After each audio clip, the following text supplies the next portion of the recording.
എല്ലാവർക്കും ചിത്രദിന ആശംസകൾ കേട്ടോ. ഇന്നൊരു അതായത് അമ്പലത്തിൽ പോകുന്ന ഒരു കുഞ്ഞു വ്ലോഗാണ് കേട്ടോ. നിങ്ങൾക്ക് ഇഷ്ടപ്പെടുമെന്ന് ഞാൻ കരുതുന്നു. അതുപോലെ തന്നെ സബ്സ്ക്രൈബ് ചെയ്ത് സപ്പോർട്ട് ചെയ്യുന്നവർക്ക് ഒരുപാട് നന്ദിയുണ്ട് കേട്ടോ. കാണുന്നവർക്കും ഒരുപാട് നന്ദി. ഇന്ന് ഞാൻ വിനായക ചതുർത്ഥി ആയത് കാരണം തന്നെ ഇന്നലെയും ഞാൻ പ്ലാൻ ഇട്ടിട്ടുണ്ടായിരുന്നു ഇന്ന് അമ്പലത്തിൽ പോകണമെന്ന്. അപ്പൊ ഞാനും ദിയായും കൂടാണ് പ്ലാൻ ഇട്ടത്. ദിയായെ രാവിലെ തന്നെ വിളിക്കണേന്ന് പറഞ്ഞിട്ടുണ്ടായിരുന്നു. കാര്യം രാവിലെ അത്തം ഇടണം, അതിന്റെ കൂടെ തന്നെ അമ്പലത്തിലും പോകണം. ഇത് കഴിഞ്ഞിട്ട് അത്തം ഇട്ടിട്ട് അമ്പലത്തിൽ പോകാന്നാണ് നമ്മൾ വിചാരിച്ചത്. അപ്പൊ അങ്ങനെ തന്നെയാണ് ചെയ്തത്. അത്തം കഴിഞ്ഞു. അത് കഴിഞ്ഞിട്ട് ഞാൻ കുളിച്ചു വന്നതിന് ശേഷമാണ് ദിയ എണീറ്റത് കേട്ടോ. കുളിച്ചിട്ടാണോ എന്നും അത്തം ഇടുന്നതെന്ന് ചോദിച്ചാൽ അത്രയും രാവിലെ എനിക്ക് എന്നിട്ട് കുളിക്കാൻ പറ്റത്തില്ല. തണുത്ത വെള്ളത്തില് എനിക്ക് ശ്വാസം മുട്ടുണ്ട്. അത് കാരണം ഞാൻ അത്തം ഇട്ടിട്ട് വന്നതിന് ശേഷമാണ് കുളിച്ച് അമ്പലത്തിൽ പോകാൻ ഒരുങ്ങുന്നത് കേട്ടോ. എനിക്ക് ഇൻഹെയിലൊക്കെ പിടിക്കുന്നത് കാരണം എനിക്ക് ഭയങ്കര ബുദ്ധിമുട്ടാണത്. വെളുപ്പിനെയൊക്കെ കുളിക്കാന്ന് വെച്ചാൽ ബുദ്ധിമുട്ടാണ് കേട്ടോ. അങ്ങനെ ഞാൻ കുളിച്ചു വന്നതിന് ശേഷം ദിയ എണീറ്റില്ല കേട്ടോ. അപ്പൊ നമ്മളുടെ വീട്ടില് ഞാൻ കൊച്ചിലെയൊക്കെ കണ്ടു വളർന്നതെന്ന് വെച്ചാൽ അച്ഛനാണെങ്കിൽ ഒരു യേശുദേവനും ഉണ്ട്, ഒരു ഉണ്ണിക്കണ്ണനും ഉണ്ട്. ഇത് രണ്ടും അച്ഛൻ വിളക്ക് കത്തിക്കാറുണ്ട്. അച്ഛൻ മെഴുകുതിരിയും കത്തിക്കാറുണ്ട്, വിളക്കും കത്തിക്കാറുണ്ട്. അച്ഛൻ എന്നും രാവിലെ കുളിച്ചിട്ട് വന്ന് ജോലിക്ക് പോകുന്നതിന് മുമ്പ് വിളക്ക് കത്തിച്ചിട്ടാണ് അച്ഛൻ പോകുന്നത്. വൈകിട്ട് അമ്മയാണ് വിളക്ക് കത്തിക്കുന്നതെങ്കിൽ രാവിലെ അച്ഛനാണ് വിളക്ക് കത്തിക്കുന്നത്. അച്ഛനാണെങ്കിൽ സെപ്പറേറ്റ് ഒരു പൂജാ റൂമൊക്കെ ഉണ്ടായിരുന്നു. അച്ഛൻ അങ്ങനെ ഭയങ്കര പൂജയും കാര്യങ്ങളും ഒക്കെ ആയിട്ടുള്ളൊരു വ്യക്തിയായിരുന്നു. പിന്നീട് അത് വല്യമ്മച്ചിയായാലും വലിയച്ഛനായാലും എല്ലാവരും അങ്ങനെ തന്നെയൊക്കെയാണ് കേട്ടോ. നമുക്ക് എത്രത്തോളം ആ ഭക്തി കിട്ടിയിട്ടുണ്ടെന്ന് വെച്ചാൽ നമുക്ക് ശരിക്കും പറഞ്ഞാൽ ആ ഭക്തിയൊക്കെ കിട്ടിയിട്ടുണ്ട്. നമ്മള് ദിവസേന അമ്പലത്തിൽ പോകുന്ന ആളുകളൊന്നും അല്ല. പക്ഷേ വിളക്ക് കത്തിക്കാറുണ്ട്, ദൈവത്തെ നമ്മൾ പ്രാർത്ഥിക്കാറുണ്ട്. പക്ഷെ അതെല്ലാം നമ്മളുടെ മനസ്സിലാണ്. അമ്പലത്തിൽ പോകുന്ന ദിവസങ്ങൾ മീൻസ് ഞാൻ അങ്ങനെ ഒന്നും ആരോടും ഞാൻ ഇന്നടുത്ത് പോയി ഇന്ന അമ്പലത്തിൽ പോയി അങ്ങനെയൊന്നും എനിക്ക് പറയാനൊന്നും ഇതില്ല. ഞാൻ പോവാറുണ്ട്. ഞാൻ ദൈവമായിട്ട് ദിവസേന സംസാരിക്കാറുണ്ട്. കാര്യം നമ്മൾ തമ്മിൽ ഒരു ഡയറക്റ്റ് കമ്മ്യൂണിക്കേഷൻ ഉണ്ട് കേട്ടോ. അത് ചിലർക്ക് മിക്കുള്ളവരും അങ്ങനെ തന്നെ ആയിരിക്കും. നമുക്ക് ഒരു ഡയറക്റ്റ് കമ്മ്യൂണിക്കേഷൻ ഉണ്ടാവും. ദിവസേന അമ്പലത്തിൽ പോകണമെന്ന് വെച്ചാൽ അത് നമ്മളെ സെൻസ് ഓർഗൻസിനെ ബൂസ്റ്റപ്പ് ചെയ്യാൻ വേണ്ടിയിട്ട് ഒരുപാട് ഹെൽപ്പ് ചെയ്യും ദിവസേന അമ്പലത്തിൽ പോകുന്നതൊക്കെ. അങ്ങനെ ചെയ്യുന്നവർക്കൊക്കെ ഒരു പ്രത്യേക പോസിറ്റിവിറ്റി എന്നും ലൈഫിൽ ഉണ്ടാവും കേട്ടോ. അപ്പോൾ എന്നും പോകണമെന്ന് ചോദിക്കുകയാണെങ്കിൽ ഞാൻ പറയും എന്നെ കൊണ്ട് പറ്റുന്ന ദിവസങ്ങളിലൊക്കെ ഞാൻ പോകാറുണ്ട്. പറ്റുന്ന ദിവസങ്ങളിലല്ല. എനിക്ക് ഇന്ന് എനിക്ക് അമ്പലത്തിൽ പോകണമെന്ന് വിചാരിച്ച് ഞാൻ അന്നത്തെ ദിവസം അമ്പലത്തിൽ പോകും. ഇങ്ങനെ ആവശ്യങ്ങൾ ദൈവത്തോട് പറയാറുണ്ടോന്ന് ചോദിച്ചാല് ഉണ്ട് കേട്ടോ. വളരെ ചുരുക്കം ആവശ്യങ്ങൾ ഞാൻ പറഞ്ഞിട്ടുണ്ട്. ആ ആവശ്യങ്ങൾ എനിക്ക് അതേപോലെ തന്നെ നേടി തന്നിട്ടുമുണ്ട് ദൈവം.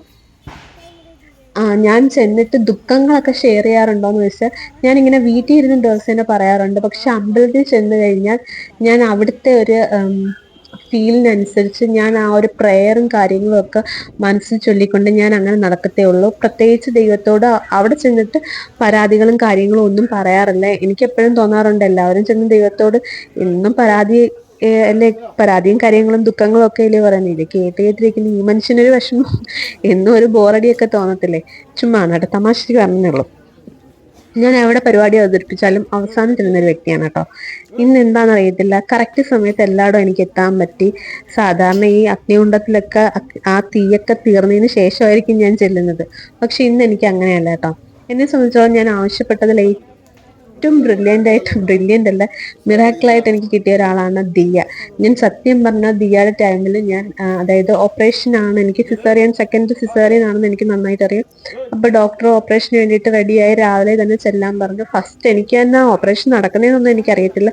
അപ്പൊ എൻ്റെ അടുത്ത് എൻ്റെ മദർ ഇൻ ലോ പറഞ്ഞു, വിഷമിക്കണ്ട, നിനക്ക് ആൺകുട്ടി തന്നെ ആയിരിക്കും, വിഷമിക്കണ്ടെന്ന് പറഞ്ഞു. എൻ്റെ വയറ് കണ്ട എല്ലാവരും തന്നെ എനിക്ക് ആൺകുട്ടിയാണെന്ന് വിധിച്ചതാണ്. പക്ഷേ ഡോക്ടറോട് എപ്പോഴും ചെന്നാൽ ഞാൻ ചോദിക്കായിരുന്നു, എനിക്ക് പെൺകുട്ടിയായിരിക്കോ അതോ ആൺകുട്ടിയാണോ, എങ്ങനെ ഒരു ക്ലൂ എങ്കിലും താ ഡോക്ടർ. അപ്പൊ ഡോക്ടർ തരത്തില്ലായിരുന്നു. പക്ഷെ ഞാൻ ഡെലിവറിക്ക് ചെന്നതിന്റെ ഒരു ദിവസം എന്നോട് വന്നിട്ട് ചോദിച്ചു, നിനക്ക് പെൺകുഞ്ഞാണെങ്കിൽ നക്ഷത്ര എന്ന് പേരുമോന്ന് വെച്ചു. പക്ഷെ ദിയയുടെ അച്ഛന് ദിയയ്ക്ക് ദിയ എന്ന് തന്നെ പേരിടണമെന്നായിരുന്നു. ഞാൻ പിന്നെ ആയുഷിന്റെ പേരിൽ ഉണ്ടായത് കാരണം ഞാൻ ഒരു ആയും കൂടെ ചേർത്ത് ആദ്യ എന്നാക്കി. പക്ഷെ പുള്ളിക്കാരന് ആൺകുട്ടിയാണെങ്കിൽ പേരിന് ഓപ്ഷൻ ഒന്നും ഇല്ലായിരുന്നു. എന്നോട് പറഞ്ഞു, നിനക്ക് ഇഷ്ടമുള്ള പേര് ഏതാന്ന് വെച്ചാൽ ആൺകുട്ടിയാണെങ്കിൽ അങ്ങനെ ഇട്ടാൽ മതിയെന്ന് പറഞ്ഞു.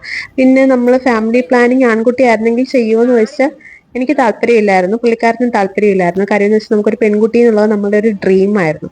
അപ്പൊ സത്യത്തിൽ അവളെ കിട്ടിയത് എനിക്ക് വലിയൊരു ഗിഫ്റ്റ്.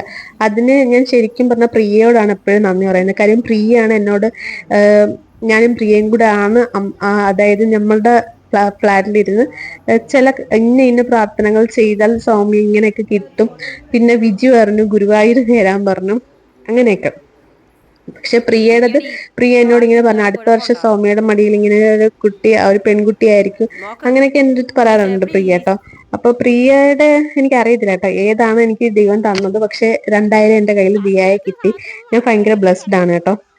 അത് കഴിഞ്ഞിട്ട് ഞാൻ പറഞ്ഞില്ലേ എനിക്കിത് എനക്ക് ഞാൻ ഗണപതിയുടെ ഒരു ഇതാണ്, ഭക്തയാണ്. എന്റെ നാളെ രോഹിണിയാണ്. അപ്പൊ ഞാൻ മഹാവിഷ്ണുവിനെ പൂജിക്കണമെന്നാണ് എല്ലാവരും പറയുന്നത്. പക്ഷെ എന്തുകൊണ്ടോ ഞാൻ ഗണപതിയുടെ കട്ട ഫാൻ ആയതുകൊണ്ടും യേശുദേവൻ എനിക്ക് 10ാം ക്ലാസ് വരെ ഞാൻ കഴുത്തെ കുരിശിട്ടുകൊണ്ട് നടന്നൊരു വ്യക്തിയാണ്.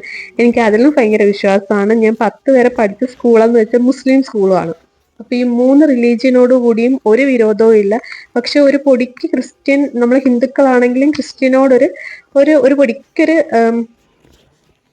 ആരാധന കൂടുതലാണ് കേട്ടോ. അതാണ് ഈ 10ാം ക്ലാസ് വരെ ആ കുരിശ് എൻ്റെ കയ്യിൽ നിന്ന് കളഞ്ഞു പോയതാണ്. ഗോൾഡ് ആയിരുന്നു, കളഞ്ഞു പോയി. ഇനി എപ്പോഴെങ്കിലും എനിക്ക് ആഗ്രഹമായിരുന്നു കല്യാണം കഴിച്ച് കഴിയുമ്പോൾ തന്നെ ആ ഒരു ഇതിന്റെ കൂടെ തന്നെ കുരിശ് ഇടണമെന്ന്. പിന്നെ അതിനി ഒരു പ്രശ്നം ആയാലോ എന്ന് വെച്ചിട്ട് അങ്ങനെ ചെയ്തില്ല.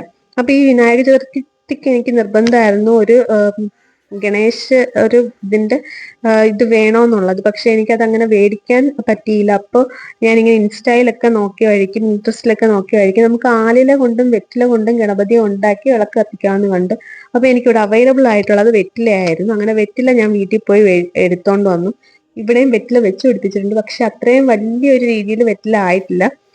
2 ശാഖകളായിട്ടേ ഉള്ളൂ. അപ്പൊ വീട്ടിൽ ഞാൻ കൊണ്ടുവന്ന് വെച്ചത് നല്ല രീതിയിൽ പിടിച്ചിട്ടുണ്ടായിരുന്നു. അങ്ങനെ ഞാൻ അവിടുന്ന് പിടിച്ചുകൊണ്ട് വന്നു. 2 തുമ്പപ്പൂവ് വെച്ചു, 2 കണ്ണൊക്കെ കൊടുത്തു. വിനായകനെ ഞാൻ ആക്കിയെടുത്തു, ഗണപതിയെ ഞാൻ ആക്കിയെടുത്തു. എന്നിട്ട് ഞാൻ വിളക്ക് കത്തിച്ചു കേട്ടോ. അമ്മയും വന്ന് കണ്ടിട്ട് കൊള്ളാന്ന് പറഞ്ഞു. അനിയനും വന്ന് കുറേ നേരം ഇവിടെ ഇരുന്നു കേട്ടോ വൈകിട്ട്. സാധാരണ അനിയൻ അങ്ങനെ വൈകിട്ട് വിളക്ക് കത്തിക്കുന്ന സമയത്ത് ഇവിടെ വന്ന് ഇരിക്കാറില്ല. അനിയൻ ഇഷ്ടപ്പെട്ടു എന്ന് എനിക്ക് മനസ്സിലായി കേട്ടോ. സാധാരണ അനിയൻ അങ്ങനെ വന്നിരിക്കുന്ന വ്യക്തിയേ അല്ല. അങ്ങനെ വിളക്കൊക്കെ കത്തിച്ച് കഴിഞ്ഞ് ഇവിടൊക്കെ ലൈറ്റൊക്കെ ഇട്ടിട്ടാണ് അന്ന് അനിയൻ പോയത്. അപ്പൊ അനിയൻ പറഞ്ഞു കൊള്ളാന്ന് പറഞ്ഞു. സാധാരണ അനിയൻ നമ്മളെല്ലാത്തിനും കളിയാക്കുന്ന വ്യക്തിയാണ്. അപ്പൊ അനിയൻ പറഞ്ഞു ആ കൊള്ളാൻ ചേച്ചി എന്നൊക്കെ പറഞ്ഞു. അങ്ങനെ ഇന്ന് എനിക്ക് ഭയങ്കരമായിട്ടും ബ്ലെസ്ഡ് ആയിട്ടുള്ള ഒരു ദിവസമായിരുന്നു. ഇനി എനിക്ക് എൻ്റെ ഒരു ആഗ്രഹം ഞാൻ പറയുകയാണ് കേട്ടോ. എനിക്ക് കയ്യിൽ ഗണപതിയുടെ ഒരു ടാറ്റു കുത്തണമെന്ന് ആഗ്രഹമുണ്ട്. അതുപോലെ തന്നെ പണ്ടത്തെ പോലെ തന്നെ ഒരു കുരിശ് മേടിച്ച് കഴുത്തി ഇടണമെന്ന് ആഗ്രഹമുണ്ട്. ഇന്നും മഴയാണെന്ന് തോന്നുന്നു. ഇനിയിപ്പോ ചാണകമെല്ലാം ഒലിച്ചു പോകും. നാളെ ഇനി വീണ്ടും മെഴുകണം. അങ്ങനെ വിളക്കൊക്കെ കത്തിച്ച് എനിക്ക് ഭയങ്കരമായിട്ട് പോസിറ്റീവ് തുടങ്ങിയൊരു ദിവസമാണ് ഇന്ന്. ഞാൻ ഇങ്ങനെയുള്ള കാര്യങ്ങൾ ചെയ്യാറുണ്ടോ എന്ന് ചോദിച്ചാൽ വീട്ടിലെ അമ്മയാണ് മുൻകൈ എടുത്ത് ഇതൊക്കെ ചെയ്യുന്നത് കേട്ടോ. അപ്പൊ നമുക്ക് ചെയ്യാൻ പറ്റുന്നത് ഇപ്പോഴാണ്. ഇപ്പൊ ഇതൊക്കെ ചെയ്ത് കുട്ടികളൊക്കെ അത് കാണുമ്പോൾ അവർക്കുണ്ടാകുന്ന സന്തോഷമൊക്കെ അറിയുമ്പോൾ നമുക്ക് സന്തോഷം. അപ്പൊ എല്ലാവർക്കും ഒരുപാട് നന്ദിയുണ്ട്.